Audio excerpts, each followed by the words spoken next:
morning, this is Nadine and I'm going to read The Tiny Seed by Eric Carle. And today is the first day of spring, so I thought this book would be appropriate also to go along with our beautiful flowering tree branches. The Tiny Seed by Eric Carle. It is autumn. A strong wind is blowing. It blows flower seeds high in the air and carries them far across the land. One of the seeds is tiny, smaller than any of the others.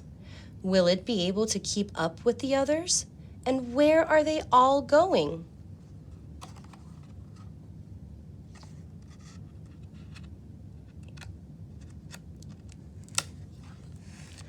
One of the seeds flies higher than the others. Up, up it goes. It flies too high, and the sun's hot rays burn it up. But the tiny seed sails on with the others. Another seed lands on a tall and icy mountain. The ice never melts, and the seed cannot grow. The rest of the seeds fly on, but the tiny seed does not go as fast as the others. Now they fly over the ocean.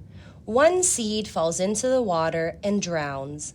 The others sail on with the wind, but the tiny seed does not go as high as the others. One seed drifts down onto the desert. It is hot and dry, and the seeds cannot grow. Now the tiny seed is flying very low, but the wind pushes it on with the others. Excuse me. Finally, the wind stops, and the seeds fall gently down to the ground.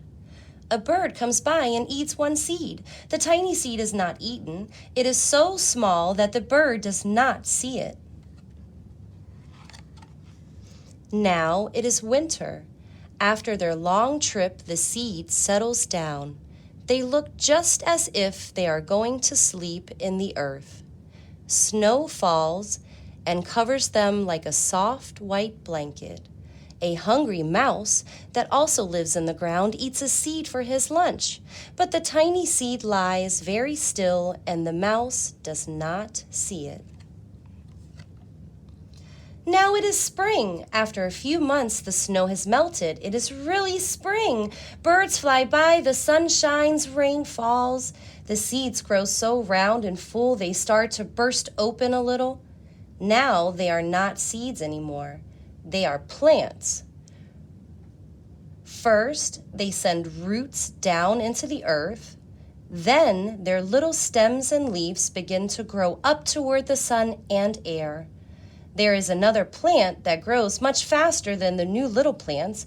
It is a big fat weed, and it takes all the sunlight and the rain away from one of the small new plants. And that little plant dies. The tiny seed hasn't begun to grow yet. It will be too late. Hurry!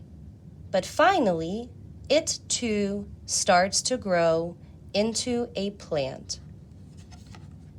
The warm weather also brings the children out to play. They too have been waiting for the sun in springtime. One child doesn't see the plants as he runs along. Oh no! He breaks one. Now it cannot grow anymore. The tiny plant that grew from the tiny seed is growing fast, but its neighbor grows even faster.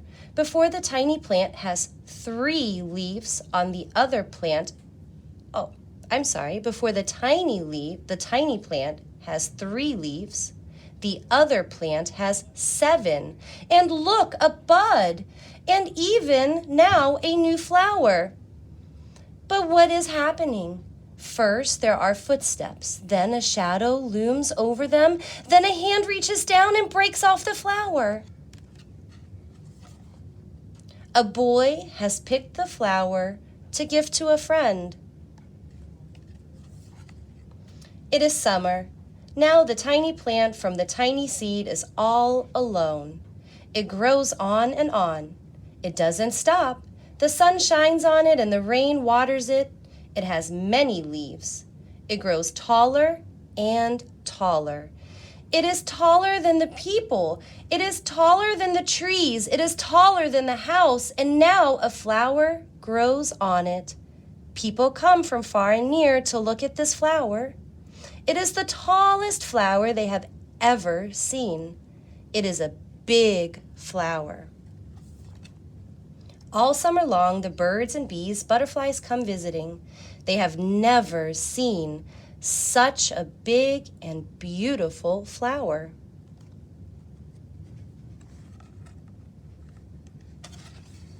Now it is autumn again. The days grow shorter, the nights grow colder, and the wind carries yellow and red leaves past the flower. Some petals drop from the giant flower and they sail along with the bright leaves over the land and down to the ground.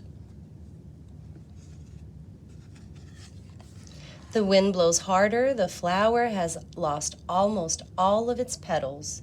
It sways and bends away from the wind. But the wind grows stronger and shakes the flower once more. The wind shakes the flower, and this time the flower seed pod opens. Out come many tiny seeds that quickly sail far away on the wind.